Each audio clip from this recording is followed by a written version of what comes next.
Hi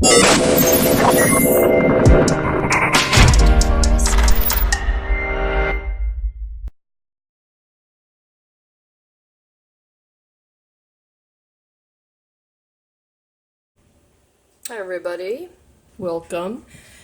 This time on Old School Preppers Kitchen Adventures we made apple cider vinegar. Who knew it was so easy? I've got this old glass container, and what I did is I saved up some old apple cores. Actually I have so many apples this year I just took whole apples that had just fallen on the ground, cut them up and put them in this container. And I didn't have any apple cider vinegar in the house that has the mother in it.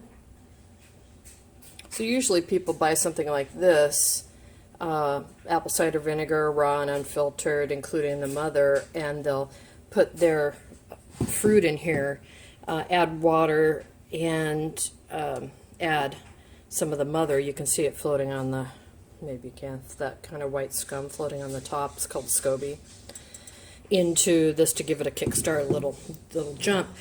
But I didn't have one in the house, or any of this in the house, and I was going on a camping trip, so I left it with a linen cloth over the top, and came back a week later, and we had a mother on the top. See, my hands are clean, I've just washed them, but this is the mother. This is what turns the fluid into vinegar. It helps with the fermentation process, and this is yeast. So the same yeast that helps my sauerkraut, over there, sauerkraut ferment, and the same yeast that helps my kosher dill pickles ferment. It's growing apple cider vinegar in here. So I'm going to decant this and pour it into a container so I can use it for whatever I want to use apple cider vinegar for. And then I'm going to show you guys how to make it super easy. Like, if I can do it by making a mistake, then you can make it by doing it on purpose. So let's decant this. Alright, so I'm going to take my mother out, and I'm putting her into a very clean dish. Everything is cleaned with soap and water, not bleached because you don't want things sterile. Remember, this is a yeast. It needs to grow, and it needs fuel to grow in. So we don't want everything so sterile that we can't grow more. So we just want it clean. Now I've got my colander. This is the first time I've done this on this big scale. I mean, this size of a project, so bear with me while I screw around here a little bit. I did try just taking the cider out through this, but it's getting plugged up by the apple, which shouldn't surprise me. I should put a screen or something on there if I'm going to continue to do this a lot, which I probably will. Alright, so I'm pouring off this apple. Look at all those apples I cut up. I'm going to clean this out. I'm going to let this strain, and then I'm going to put the fluid into a big mason jar. Since my mother's going to be out of her home for a little while, I did add more apple cider vinegar to here. So what I'm going to do now actually is run this through a colander lined with linen cloth, so I can get a lot of the sediment out. You can see that on here there's all this apple that's fallen apart, so I'm going to get that out before I store it. So this is an old trick I've talked about before. I buy old linen napkins at the Goodwill or wherever, and I use those in place of cheesecloth. They're stronger, they take more abuse, and I can wash them and reuse them time and time and time again.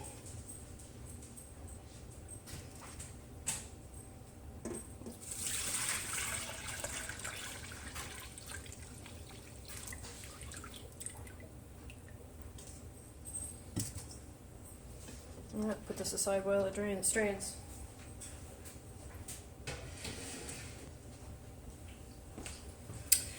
And then let's come over here to the sink, and I have apples that I've gone out into the yard and picked off the ground. That's soap. My husband just came and washed his hands and got everything all soapy, which is not really what I want on my apples, because they have some yeast on them already, just being a natural grown, non-sprayed apple.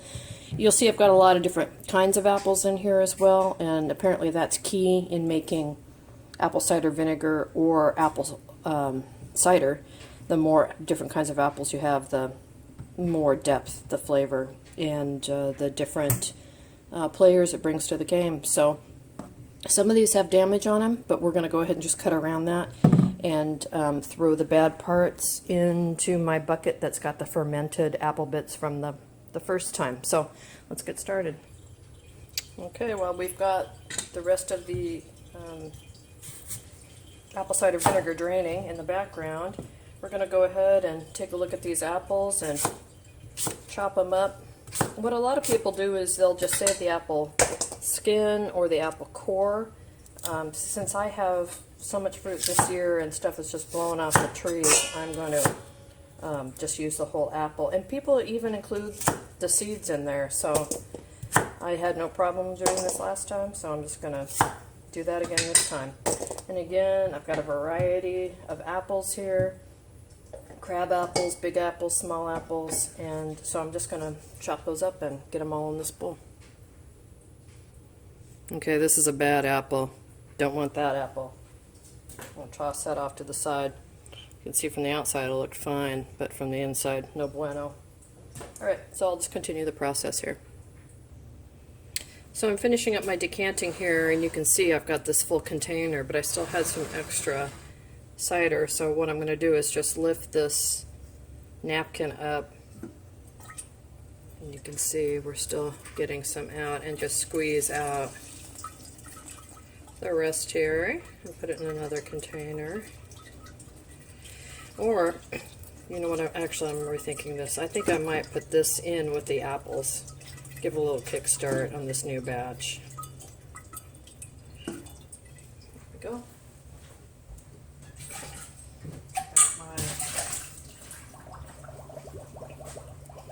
Container all nice and clean here. Let me just get rearranged. Okay, so I've got a bunch of apples in my big metal stainless steel bowl here, and I'm just going to throw these apples I cut up in here. They're already starting to change color because they're oxidizing, so I want to move kind of fast. And so I'm going to throw those in here. I'm going to make sure that this is off. When I cleaned it, I made sure that this was open so I could run water through it. So I did. Open that up, make sure that kind of crap is off so you don't have a bunch of stuff all over your counter. This is the extra amount of apple cider vinegar that I squeezed out. So I'm going to put that in there. And now I'm going to add in water until it reaches, about this line. This is a couple gallons, I think. A couple gallons, so we're going to put a bunch of water in.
Okay, now I've spilled water everywhere.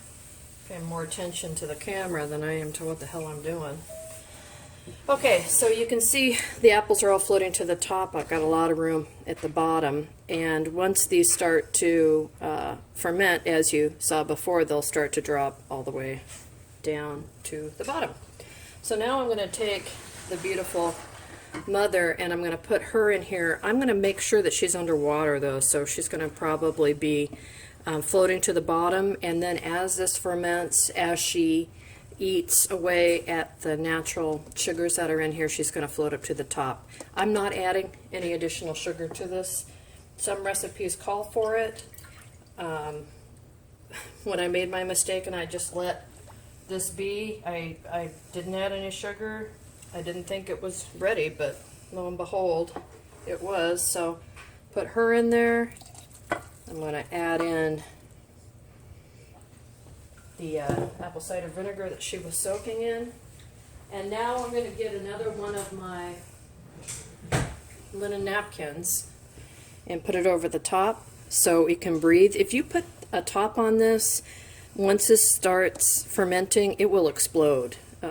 It will build up CO2 and explode, so we don't want that to happen. I'm going to find a rubber band around here somewhere and put it over the top.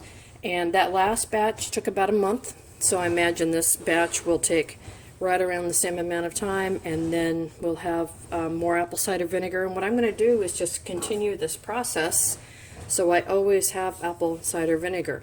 In a future video, we'll look at the uses for apple cider vinegar, many medicinal uses, as well as hygienic uses, cleaning uses. Lots and lots of uses for apple cider vinegar, from, again, health to hygiene. The H&H, health to hygiene. So, shit hits the fan, you need to know how to make vinegar. All right. Oh, and cooking. Yeah, oh yeah. So, stay tuned in the future. Let me know if you have any questions. Again, this is only the second time I've made a batch this large, but let me know if you have any questions and I'll figure them out. Thanks. Bye. Oh yeah, where do I put it? So, this I'm going to place in the refrigerator. I probably can leave it on a shelf, but until I figure out if it's going to continue to ferment, I'm going to put it in the fridge. So we'll check back on that. I'll burp it every day to see if I'm getting any CO2 behind it, and we'll see if I can keep that on a shelf like they do the retail kind. This I'm going to put out in my garage. I have a work table out there where I've got some plum vinegar going, and that's also where I've got my sauerkraut in a jar fermenting right now. I just use a coffee filter and a ring for that, and I'll taste this as I go along too. So anyway, I've got a workstation and I'll move it out there. All right, there you go. Goodbye.